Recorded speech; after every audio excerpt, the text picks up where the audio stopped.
then what am I going to do moving forward from there? So it's really using that structure, that framework to understand how our thinking can spur us into the kind of action that we want to be taking and the ways that we want to be showing up. Or if we're not showing up to do the things we need to do, really digging into the why behind it and tweaking those thoughts. And again, it could be taking a thought and making it slightly more positive. It could be thinking a new thought. So that's kind of the starting point. But then we have to practice, because if I'm thinking the thought, I'm ill-equipped for this position, I probably have thought that before, especially if it's a hidden thought that I just discovered. It might have been down there for a while. So I'm not going to wake up tomorrow and just forget about it. So what I need to do is I need to practice that new thought, because the old one is still there. So I need to drown out the noise with a new thought, with something that's going to be louder and more top of mind. And again, that's where I go back to, sometimes I will journal and I will write the new thought down. I actually like to record new thoughts that I want to practice. And again, I just put them in a voice memo and I'll repeat them, and then I'll record it. And then when I walk the dogs, I'll play my own voice saying the things that I want to practice.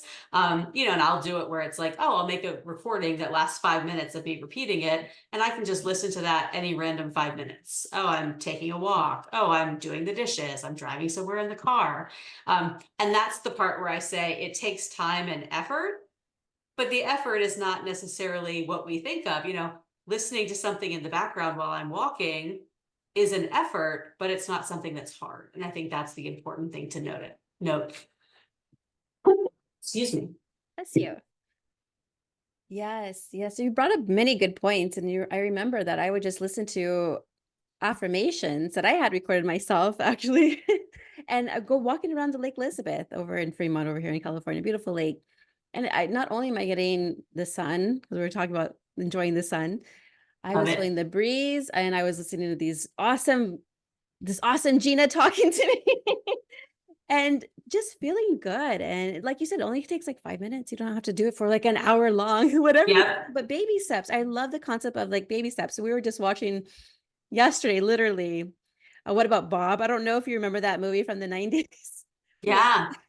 And then that doctor had that book, Baby Steps. It's true, though. Just take little steps, because you also brought another good point about the gym.